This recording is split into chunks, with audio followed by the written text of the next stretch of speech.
بسم الله الرحمن الرحيم.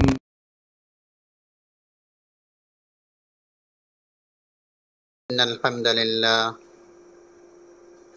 لله نحمده ونستعينه ونستغفره ونؤمن به ونتوكل عليه ونعوذ بالله من شرور أنفسنا ومن سيئات أعمالنا.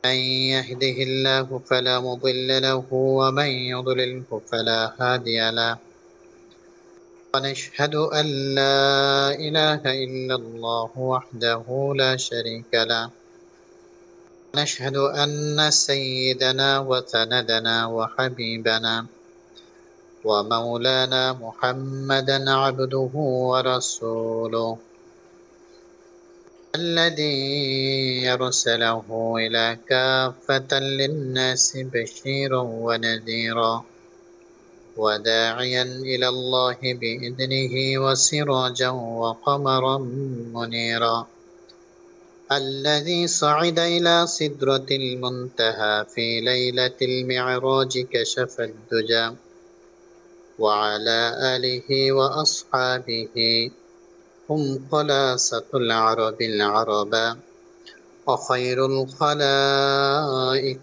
بعد الأنبياء، هم كالنجوم رضوان الله تعالى عليهم أجمعين. أما بعد فأعوذ بالله من الشيطان الرجيم. بسم الله الرحمن الرحيم. من عمل صالحا من ذكر أو أنثى وهو مؤمن فلنحيينه حياة طيبة إلى آخر الآية. صدق الله العظيم، صدق رسوله النبي الكريم، ونحن على ذلك لمن الشاهدين والشاكرين. الحمد لله رب العالمين. اللهم صل على محمد وعلى آل محمد كما صليت على إبراهيم وعلى آل إبراهيم إنك حميد مجيد.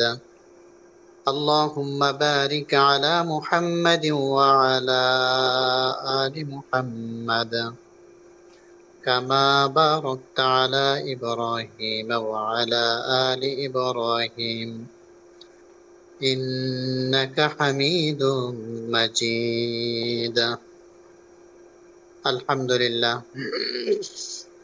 মুআজ্জাজ মুহতারাম হযরত উলামা ইকরাম, দিনদার ইমানদার মুত্তাকিন ফরহেজগার আল্লাহ তাআলার মাকবুল বান্দা বান্দিগণ, যুবক ভাইরা, পর্দানশীন আমাদের মা ও বোনেরা, আজ মাস্তুরাতের বয়ান তথা মা বোনদের উদ্দেশ্যে কিছু বয়ান, যে বিষয়গুলো আমাদের পুরুষদের জন্যেও জানা থাকা জরুরি, সাথে মা বোনদের তো জরুরি আরো বেশি। রব্বে কারীমের অনেক বড় ইহসান ছিল, অনেক বড় ভালোবাসা, আমার প্রতি অনেক বড় দয়া ছিল। নেটের জগৎ অনেক ফিতনার জগৎ।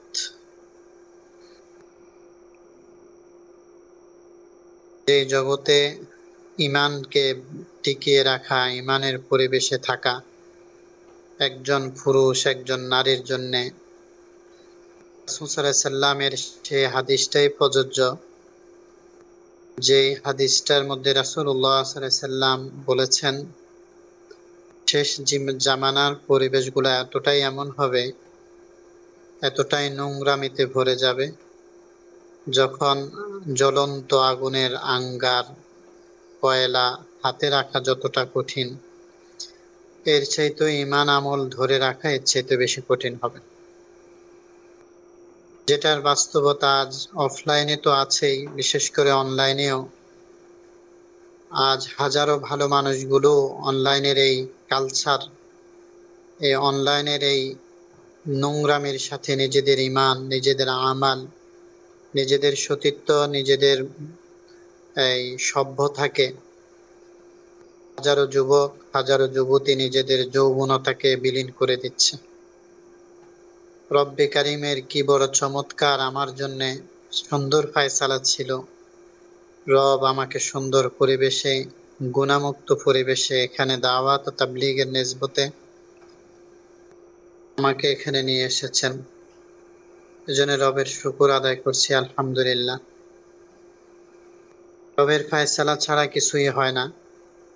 যতক্ষণ পর্যন্ত রব কারো ব্যাপারে মঙ্গল কামনা না করে, কাউকে গুনাহ থেকে বাঁচার তৌফিক না দেয়, ততক্ষণ পর্যন্ত সে গুনাহ থেকে বাঁচতে পারে না।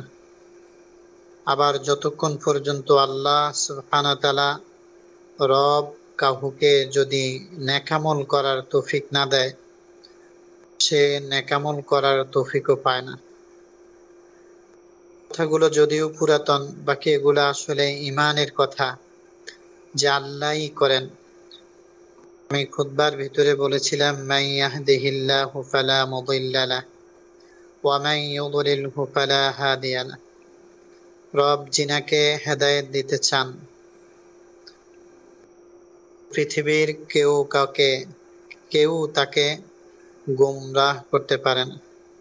রব আবার যাকে গোমরাহ করতে চান, পৃথিবীর সমস্ত আলেম ওলামা, পৃথিবীর কোন নবীরাও তাকে আর ভ্রষ্টতা থেকে ফিরাইতে পারে না, তাকে হেদায়েত দিতে পারে না। সুতরাং হেদায়েত আল্লাহ তাআলার হাতে, নেক কাজ করার তৌফিক আল্লাহ তাআলার হাতে, ইমানের উপরে চলা, নেক কাজ করা, এটা আল্লাহ তাআলার তৌফিকে হয়ে থাকে। গুনাহ থেকে বাঁচা, হারাম থেকে নিজেকে বিরত রাখা, এটাও আল্লাহ তাআলার তৌফিকে হয়। তো এটার সাথে আরেকটা জিনিসের সম্পৃক্ততা আছে, সেটা হলো আল্লাহ সুবহানাহু ওয়া তাআলা মানুষের দিলের দিকে চান। মানুষের দিল যেটা চায়, বড় দামি এক কথা মনে রাখবো। বলছে যে মানুষের দিল যেদিকে ঘুরতে থাকে, তো আল্লাহ তাআলার হুকুমও সেদিকে ঘুরতে থাকে। আমি এই কথা একদিন বলেছিলাম, যখন কোনো মা, কোনো বোন, যেমন একটু আগে আমাদের বোর্ড অফ 3-তে একজন ভাই আসছিল, হৃদয় কি যেন নাম, ভুলে গেলাম। আমরা যে বোর্ডে আসতে গিয়েছিলাম ওই বোর্ড থেকে, তিনি ওখানে গিয়ে বলতেছিলেন, আমি সবকিছু ছেড়ে দিছি, আমি ভালো হতে চাচ্ছি। তিনার বোর্ডে তিনি বলতেছিলেন। তো পরবর্তীতে যে এভাবে আল্লাহ তাআলা মানুষের দিলের দিকে চান। তো তৌফিক দুই ধরনের হয়।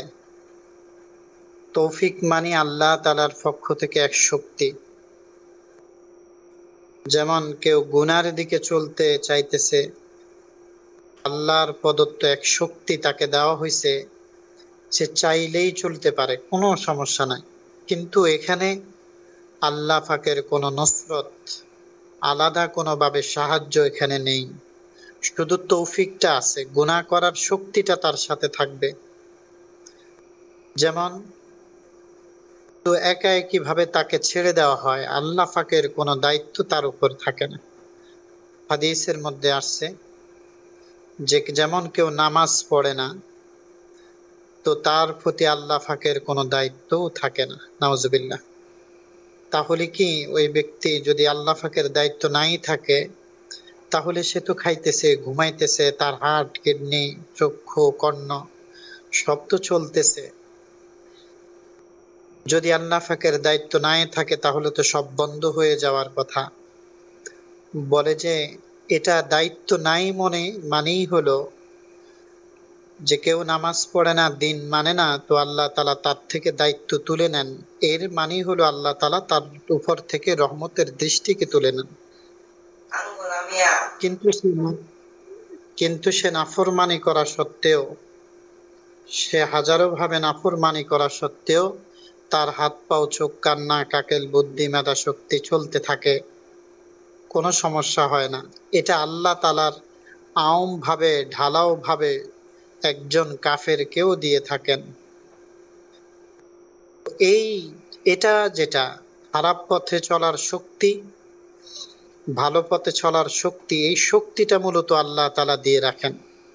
এবার দিয়েছেন আল্লাহ তাআলা, এবার আমি যেভাবে কাজে লাগাই, আমার দিল যেদিকে ছুটতে থাকবে, আল্লাহ পাকের পক্ষ থেকে যেই তৌফিক বা সেই শক্তিও সেদিকে চলতে থাকবে।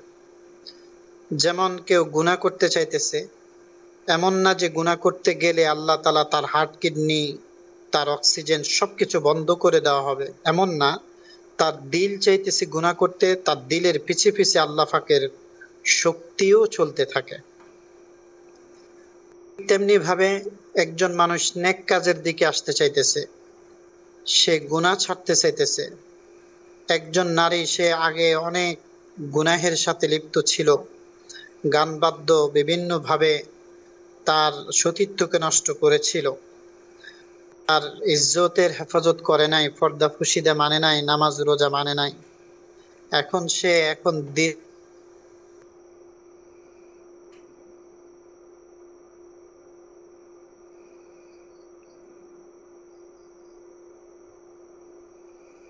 নামাজের এহতেমাম গুরুত্ব দিয়ে আদায় করছে, নিজের সতীত্বকে হেফাজত করতেছে, নিজের কণ্ঠ, নিজের শরীর, দেহ সবকিছুকে আল্লাহ তাআলার বিধানের ভিতরে নিয়ে আসতেছে। বলে যে ইনিও যে এই যুবক, এই নারী যে দিনের পথে চলতে চায়, তার সাথেও আল্লাহ তাআলার ওই যে দেওয়া শক্তি, তো তার দিল যে দিকে যায় আল্লাহ পাকের দেওয়া শক্তিও তার দিকে যাইতে থাকে। তাহলে কি দুইটা সমান হয়ে গেল না? বলে যে দুইটা সমান নয়। কারণ প্রথমটা যেটা বললাম, কেউ গুনার দিকে চলতে চায়, তো আল্লাহ পাকের দেওয়া শক্তিও তার পিছে পিছে চলতে থাকে, তাকে শেল্টার দেয়, তার হাত চলতে থাকে, হাতকে গুনার কাজে ব্যবহার করতেছে, তো হাত ওইভাবে ব্যবহৃত হচ্ছে। চোখ দিয়ে গুনাহ করতে চাইতেছে, চোখকে ওইভাবে ব্যবহৃত হচ্ছে। কান দিয়ে গুনাহ শুনতেছে, ওইভাবেই ব্যবহৃত হচ্ছে।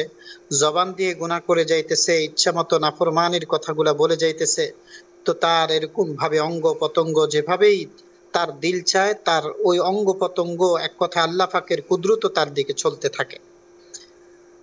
অনেকে তকদির বুঝি না দেখে এটাই হচ্ছে তকদির, যেটা এখন বলা হচ্ছে।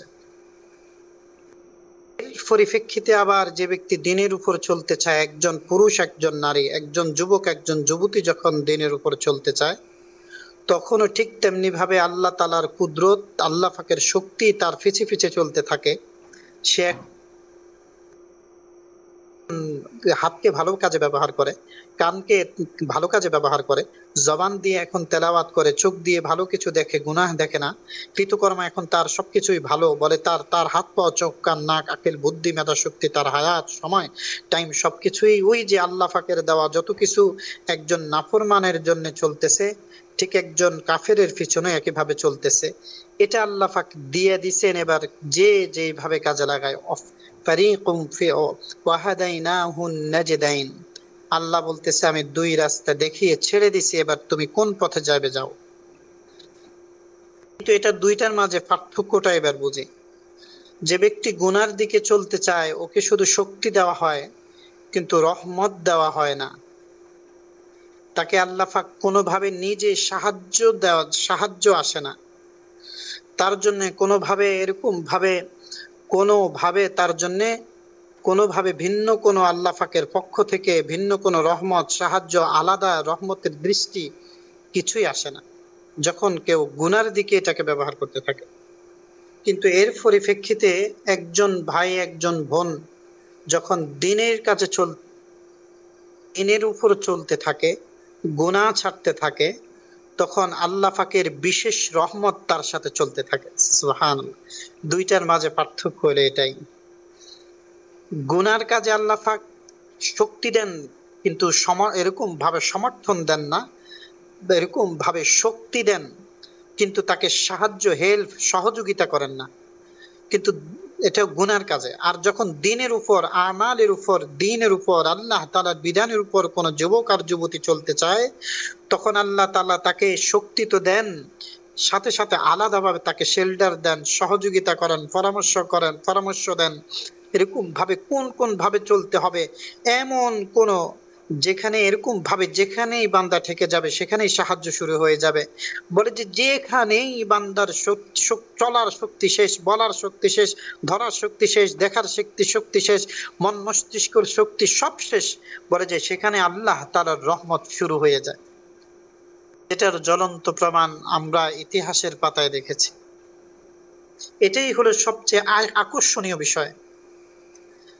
এবার বলে যে এবার একজন মানুষ গুনার দিকে যখন চলতে থাকে, তখন শুধু আল্লাহ পাকের দেওয়া শক্তিটা তার পিছে পিছে চলতে থাকে।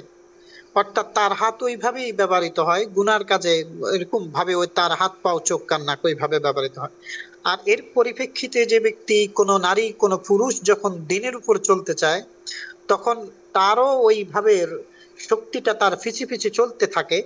কিন্তু এর চাইতে বড় চমৎকার আনন্দ এবং কি বড় ফলপ্রসূ বিষয় হলো, কোন নারী পুরুষ যখন আল্লাহর পথে চলতে চায়, দিনের উপর চলতে চায়, গুনাহকে ছাড়তে চায়, আল্লাহ তাআলার বিধানের উপর আসতে চায়, বলে যে এরকম ভাবে আল্লাহ তাআলার ওয়াদা মতো, বলে যে আল্লাহ পাকের তার দিন, বলে যে আল্লাহ পাকের রহমত ওই দিকে ছুটতে থাকে। শক্তি তো ছুটে ছুটে সাথে আল্লাহ পাকের বিশেষ সাকিনা নামক রহমত, সাহায্য নামক এক রহমত, নসরত নামক এক রহমত এরকম তার পিছে পিছে চলতে থাকে। সুবহানাল্লাহ। বেরে মোহতারাম দোস্ত বুজুর্গ, এজন্য রব অনেক ভালো, অনেক বড় দয়াময়। এজন্য বলে যে মুমিন ব্যক্তির দিল যেদিকে ছুটে, আল্লাহ তাআলার রহমত ওইভাবেই ছুটতে থাকে। মোহতারাম, আমার আলোচ্য বিষয় থেকে আমি একটু আলোচ্য বিষয়ের সাথে সম্পৃক্ত এটাও একটা, যে আজ আমাদের দিল কোন দিকে ছুটছে। যাই হোক, রব্বে কারীম এই দিনকে সহজ করেছেন। সে যেই হোক, নারী তো তার জন্যও দিন সহজ, পুরুষ তার জন্য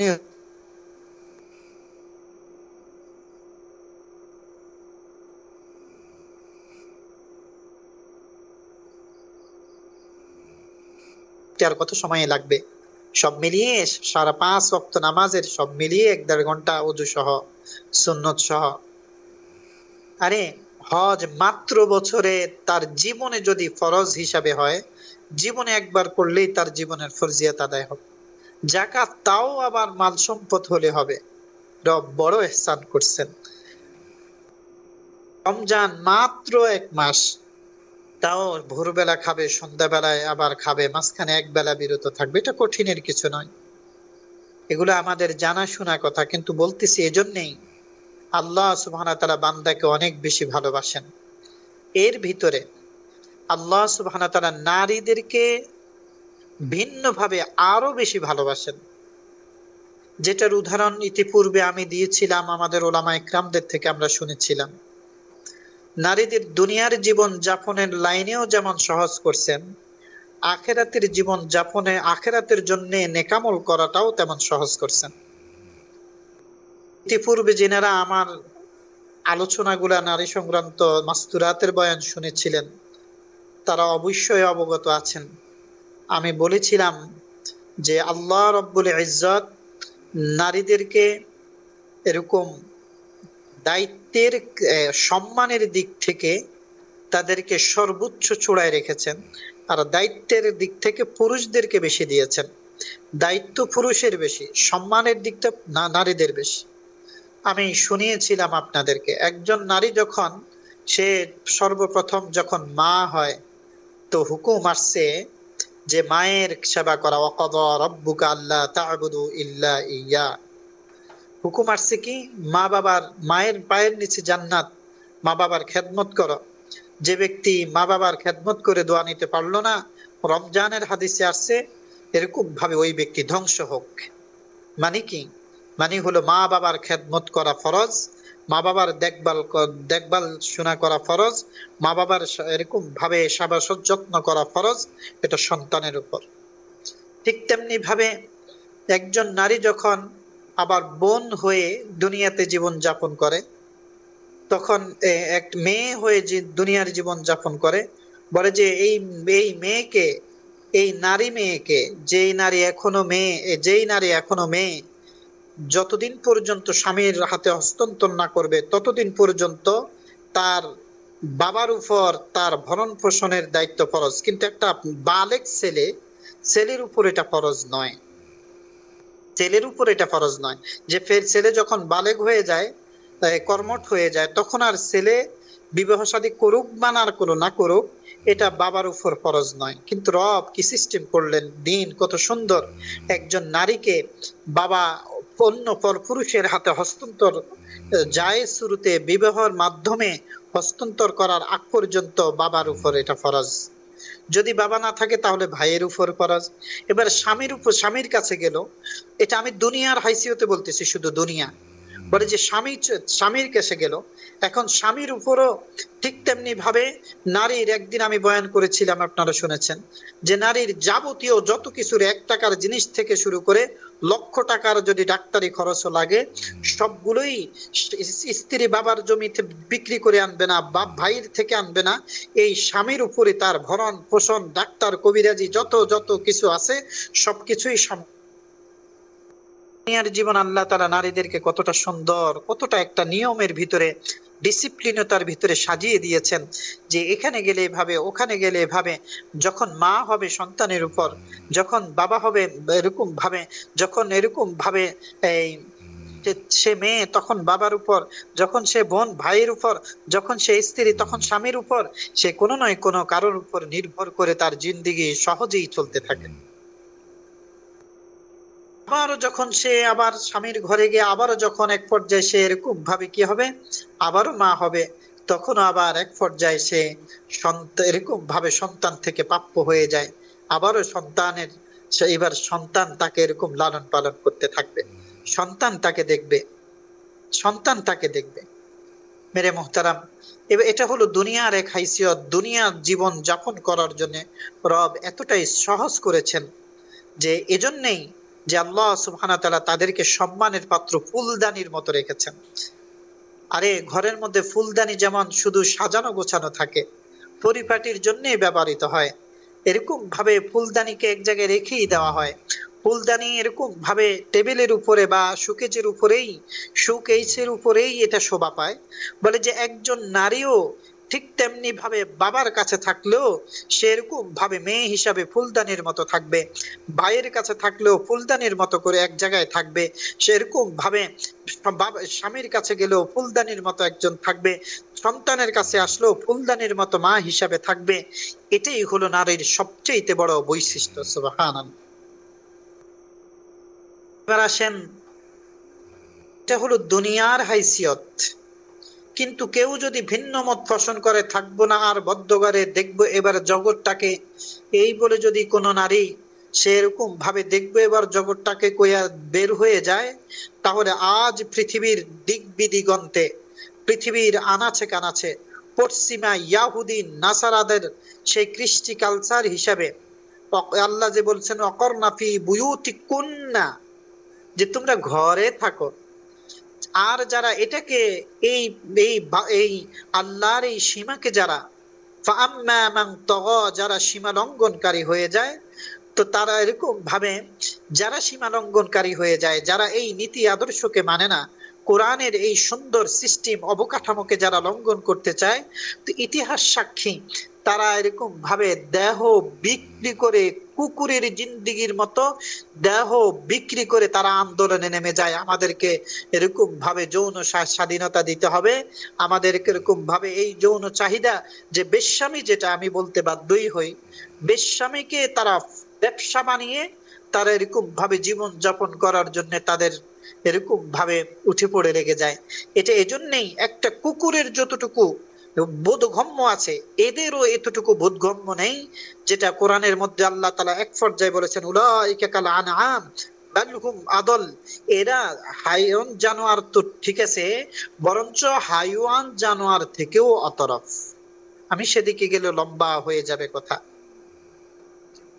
কথা বলতেছিলাম, রব অনেক বেশি ইহসান করে নারীদেরকে একটা গণ্ডির ভিতরে একটা ফুলদানির মতো রাখতে চাচ্ছেন, যে এরা ফুলদানি, বাবার কাছে থাকবে মেয়ে হিসাবে সে একটা ঘরের ফুল, ভাইয়ের কাছে থাকবে ভাইয়ের অধীনে, বাবা নাই তো সে একটা ঘরের জন্য একটা ফুল, ফুলদানি।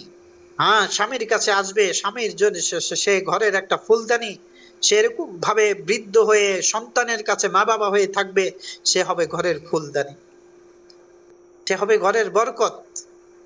এবার আসেন দ্বীনের দিক থেকে, কথা আমি লম্বা করব না, দ্বীনের দিক থেকে বলে যে দ্বীনের দিক থেকেও আল্লাহ সুবহানাহু ওয়া তাআলা তাদেরকে, দুনিয়ার দিক থেকে যদি আরো কিছু আমরা বলতে যাই, যেমন দুনিয়ার দিক থেকে কোন নারী যখন এই গণ্ডি থেকে সে বের হয়ে যায়, ফাআম্মা মান তাগা, সে সীমা লঙ্ঘনকারী হয়ে যায়, সে ওয়াসারাল হায়াতাদ দুনিয়া, সে দুনিয়াকে প্রাধান্য দিতে যায়, দুনিয়ার কালচারকে প্রাধান্য দিতে যায়, পশ্চিমা ইহুদি নাসারাদের কৃষ্টি কালচারকে প্রাধান্য দিতে গিয়ে নিজের রূপ, নিজের স্বাধীনতা, নিজের এরকম ভাবে সতীত্বকে বিলীন করতে চায়, নিজের রূপকে এরকম ভাবে পেশ করতে চায়, নিজের রূপকে বিকাশ ঘটাইতে চায়, দেখুক আমি কত সুন্দরী, দেখুক আমি কতটা মডেল, দেখুক আমি এরকম ভাবে মানুষ দেখুক আমাকে আমি কতটা স্মার্ট আর কতটা কিউট, এগুলো যায়।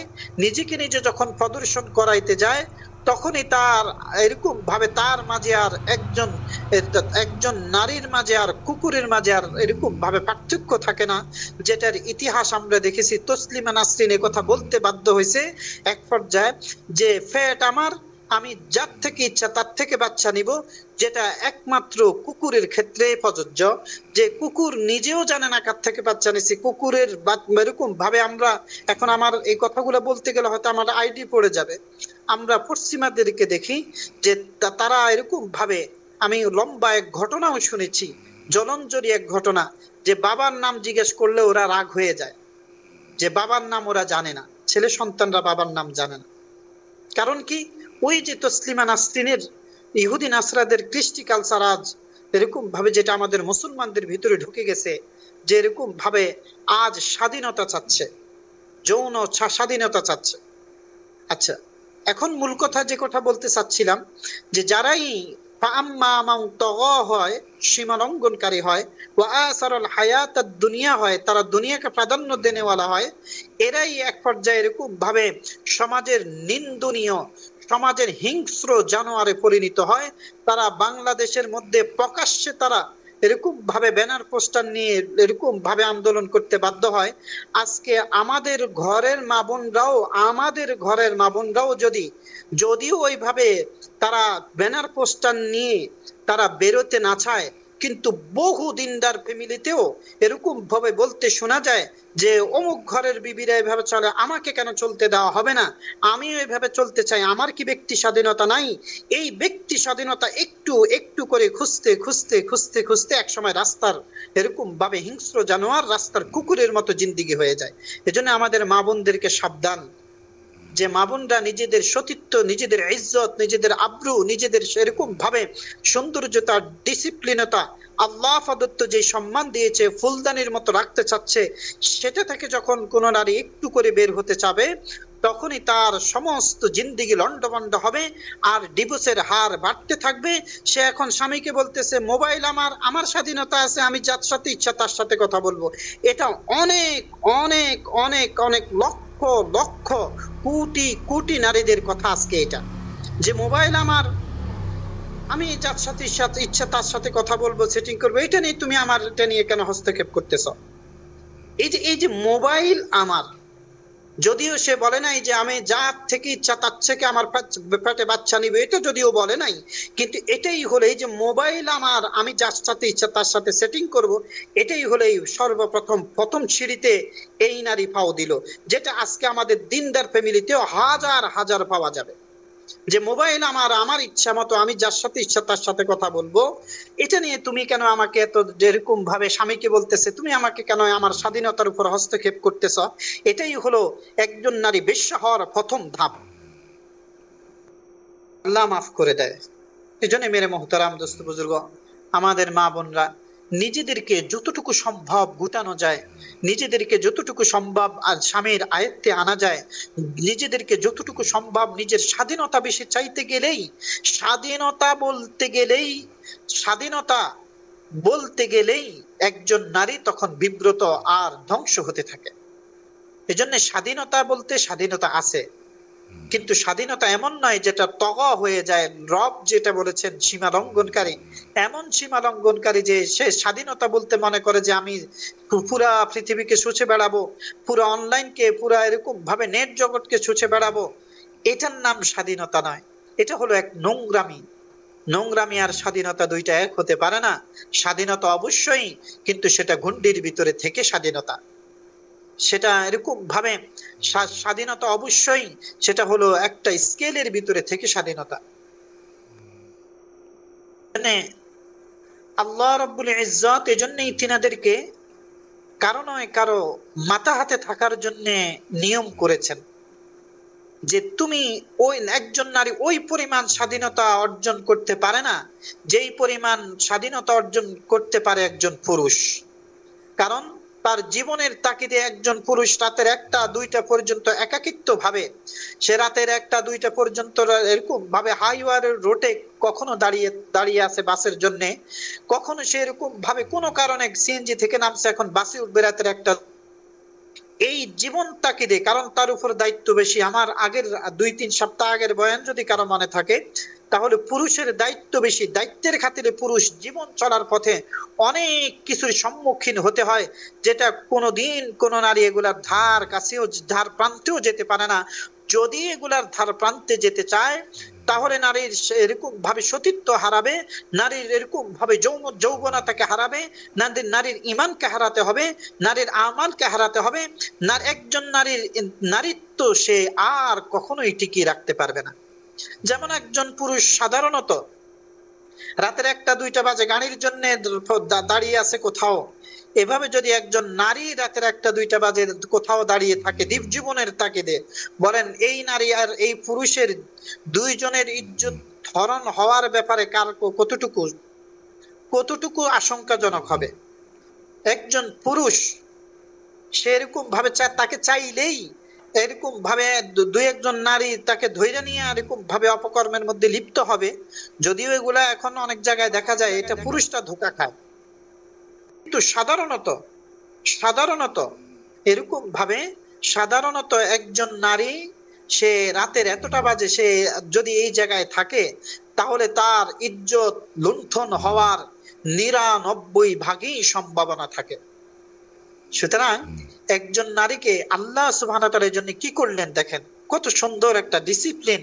কারণ নারী তো ফুলদানি হবে, নারী হবে ঘরের ফুলদানির মতো। তো নারীকে যখন তুমি মেয়ে, তুমি বাবার অধীনে থাকো, মা বাবার অধীনে থাকো।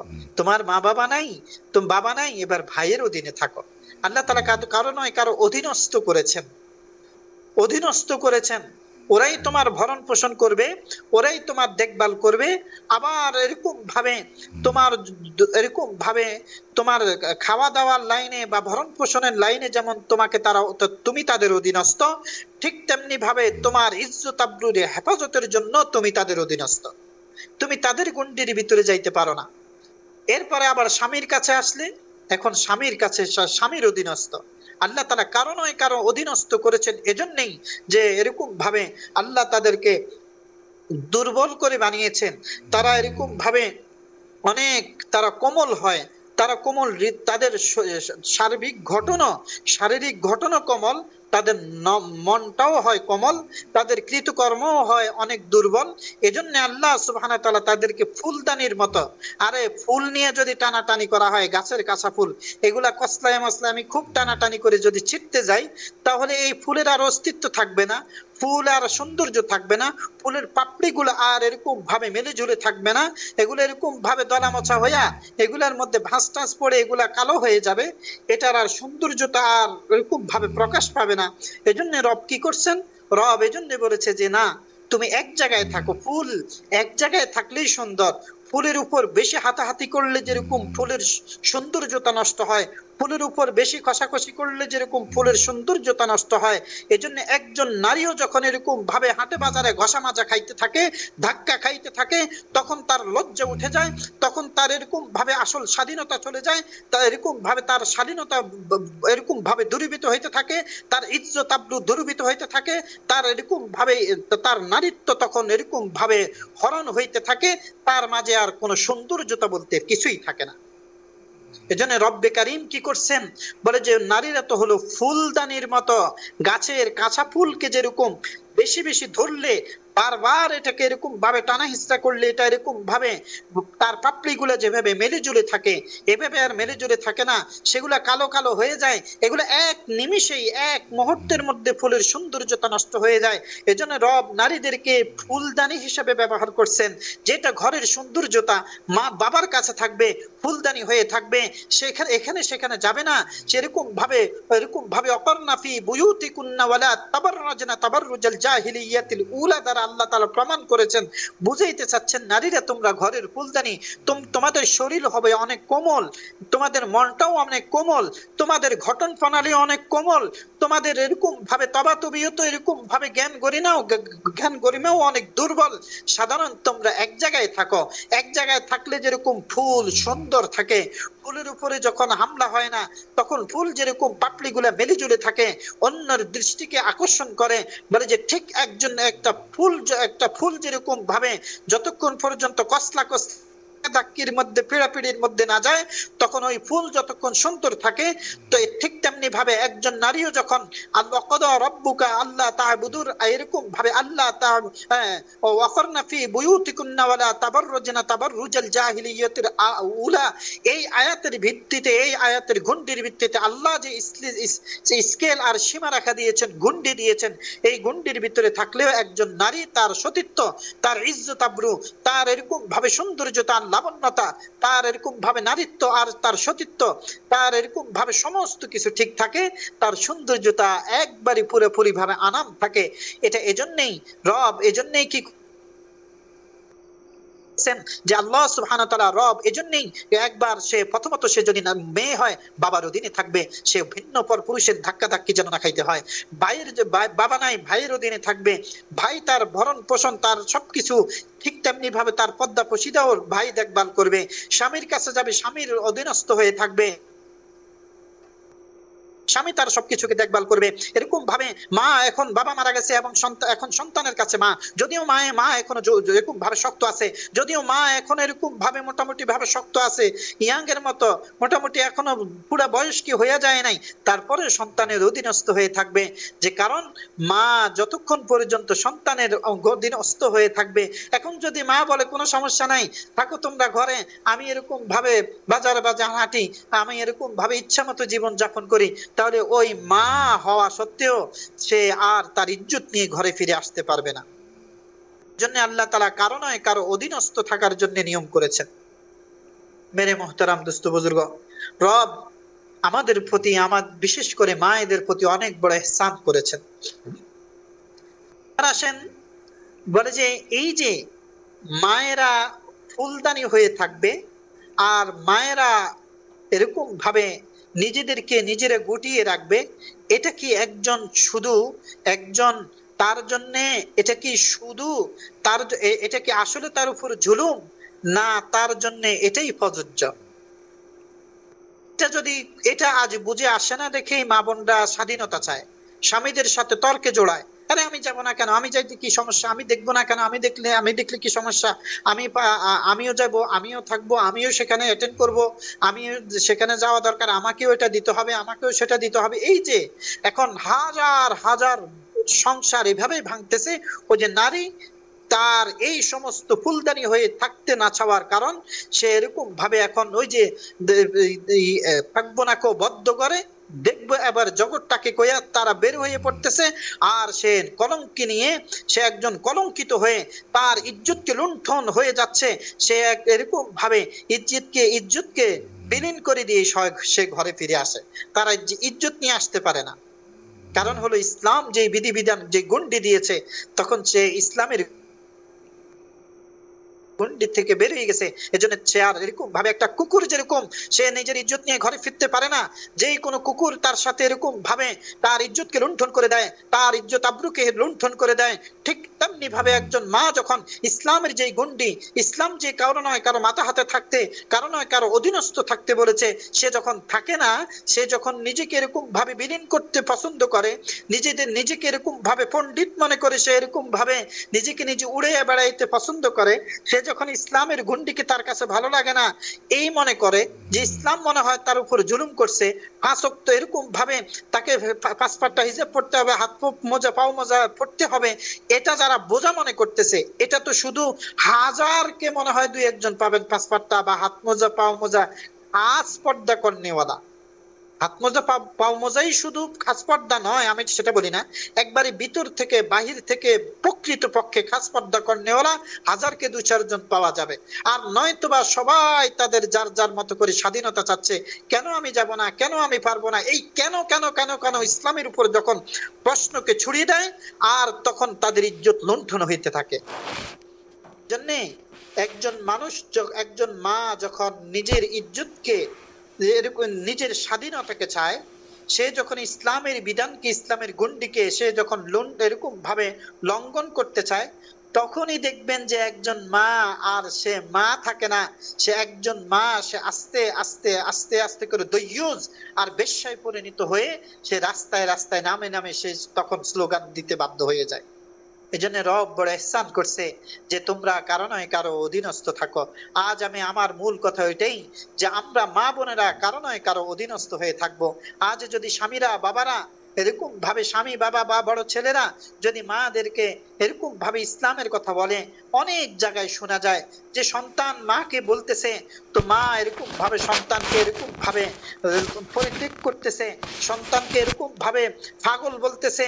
এরকম ভাবে আমার জিন্দেগিতে অনেক ইতিহাস শুনেছি যে মাকে দ্বীনের কথা বলার কারণে মা এরকম ভাবে সন্তানকে, আমি পাগলা কারাগারে গেছি, ইয়েতে গেছিলাম, পাগলা কি জানো, মেন্টাল হাসপাতালে গিয়েছিলাম। আমি একদিন শুনাইছিলাম একটা সন্তান তার মা বাবাকে দ্বীনের কথা বলার কারণে, খোদার কসম খেয়ে বলছি, ওই সন্তান আমাকে বলতেছে, হুজুর আমি এই পাবনা মেন্টাল হাসপাতালে আমরা সফরে গেছিলাম দেখার জন্য, সে বলতেছে, হযরত আমি এরকম ভাবে আমি যখন আমার মাকে দ্বীনের কথা বলতেছিলাম, আমার মা শর্ট প্যান্ট পরে আর গেঞ্জি গায়ে দিয়ে হাঁটে, এটা যখন আমার মাকে আমি বলেছিলাম, মা এগুলা তো ইসলামের মধ্যে নয়, এগুলা মুসলমানিত্ব নয়, আমি যখন দ্বীনের কথা বলতেছিলাম, আমি যখন এরকম ভাবে তালিম করে ঘোরা শুরু করেছিলাম, আমার মা মনে করছে আমি পাগল হয়েছি, এই মনে করে আমাকে পাবনা মেন্টাল হাসপাতালে দিয়ে গেছে, আমি অথচ একজন সুস্থ মানুষ।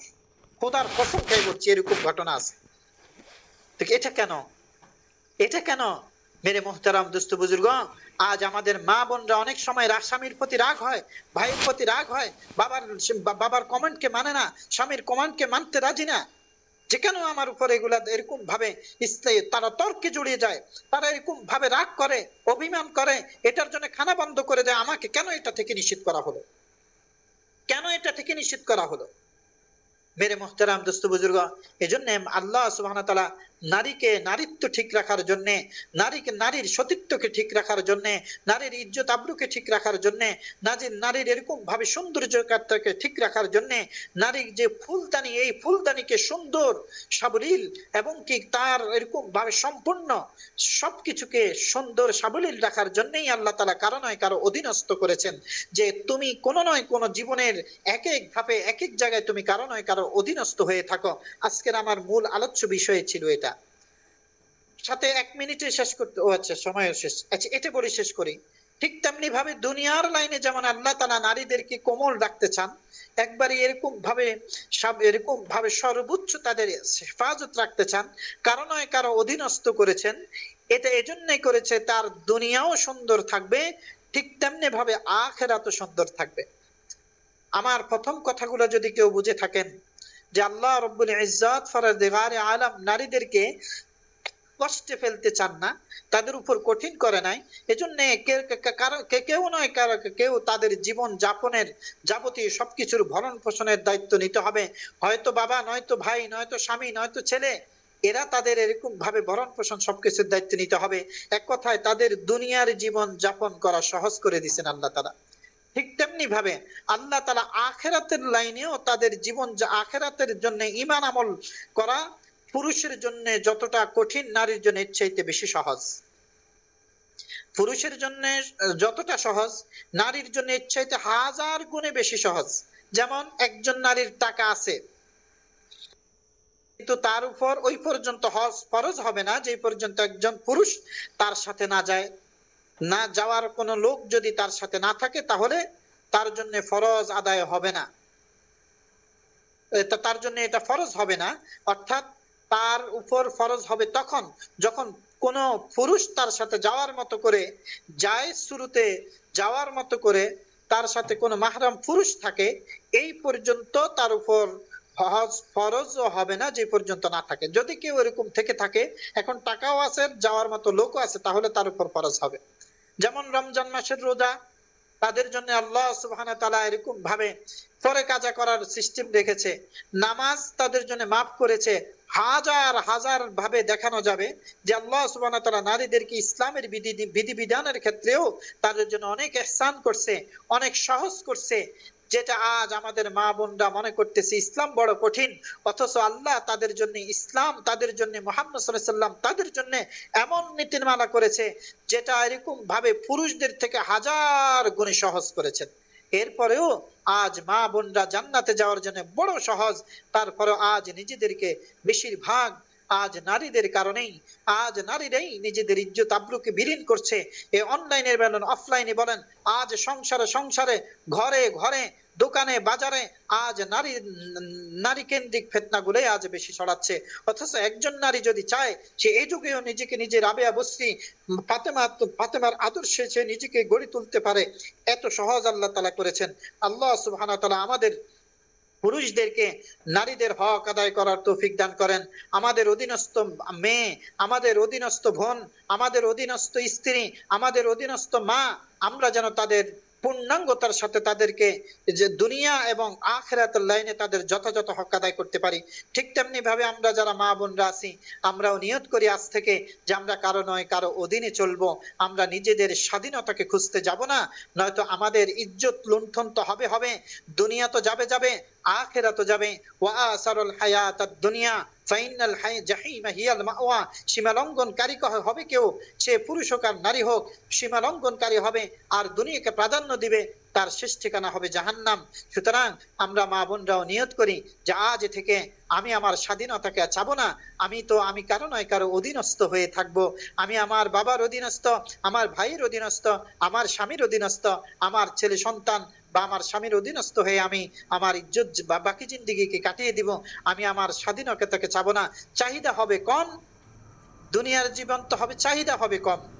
আদর্শ নারী তো সে যে দুনিয়ার চাহিদা তার কম, দুনিয়ার এরকম ভাবে হাসি মজার চাহিদা তার কম, সে ওই এরকম ভাবে চাহিদা কম থাকা, এরকম ভাবে উড়ে না বেড়ানো, বেশি স্বাধীনতা না চাওয়া, যেখানে সেখানে অ্যাটেন্ড না করা, যেখানে যে কোনো পরিবেশে নিজেকে বিলীন না করা, এগুলো একজন আদর্শ নারীর, একজন আদর্শ মায়ের শিষ্টাচার, সৌন্দর্যতা।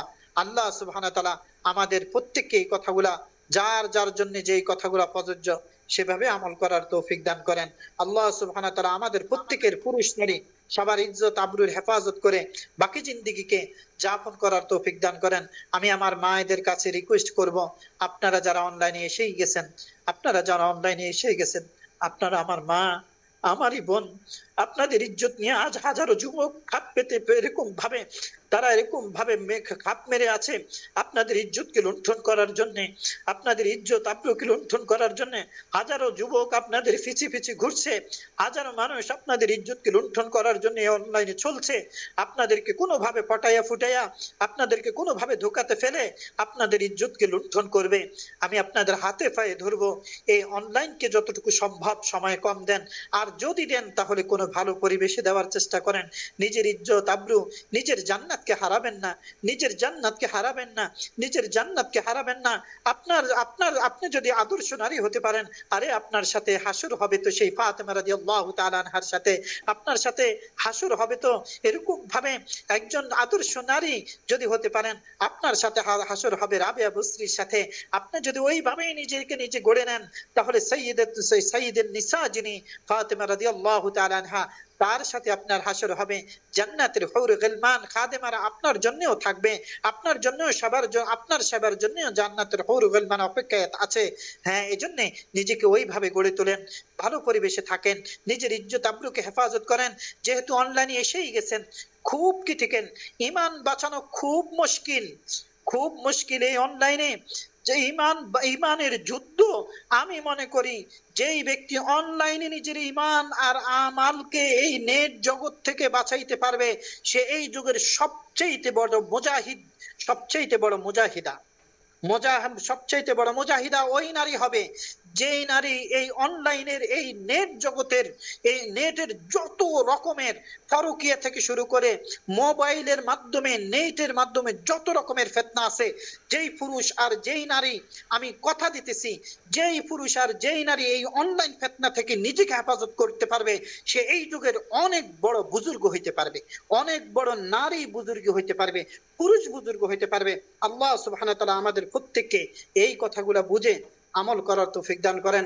আমি মা বোনদের কাছে আবারও হাতে জোড়ে বলবো, আপনারা যারা আছেন আলহামদুলিল্লাহ, আপনারা এই আপনারা হলেন এই উম্মতের অনেক বড় নিয়ামত, এই উম্মতের অনেক বড় নিয়ামত।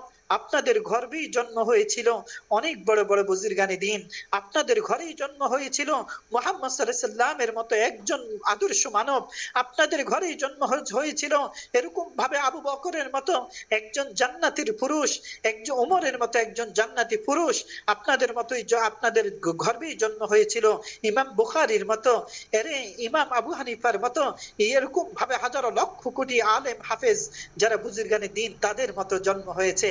আরে আপনারা যদি নিজেদেরকে ওইভাবে গড়ে নেন, তাহলে আপনাদের গর্ভ থেকে এরকম ভাবে ওই মানসিকতা আজও তৈরি হবে।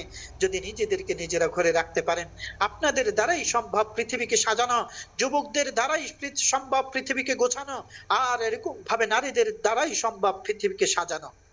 গোছাবে পুরুষরা আর সাজাবে নারীরা, এই দুই দল মিলে পৃথিবীকে আমরা সাজাবো। নিয়ত করি নিজেদের যৌবনা থেকে নিজেদের ইজ্জত আবরুকে হেফাজত করব। আল্লাহ সুবহানাহু ওয়া তাআলা আমাদের প্রত্যেককে আমল করার তৌফিক দান করেন। আমি মা বোনদের হাতে পায়ে ধরবো, যেহেতু অনলাইনে এসে গেছেন, অনলাইনে বিচরণ করছেন, তাহলে নিয়ত করি আমরা প্রত্যেকে নিজেদের ইজ্জত আবরুর ব্যাপারে খুব সচেতন থাকব আর ভালো পরিবেশে থাকব। আমাদের এখানে প্রতি শনিবারে আমাদের এখানে আলহামদুলিল্লাহ মাস্তুরাতের বয়ান হয়, এভাবে আসবেন। এছাড়াও বাংলাদেশ সময় 10টা থেকে আমাদের এখানে সূরা কেরাত হয়, রাতের 10টা থেকে। আমাদের এই তবলিগের মেহনতের সাথে সম্পৃক্ততা রেখে আরো বিভিন্ন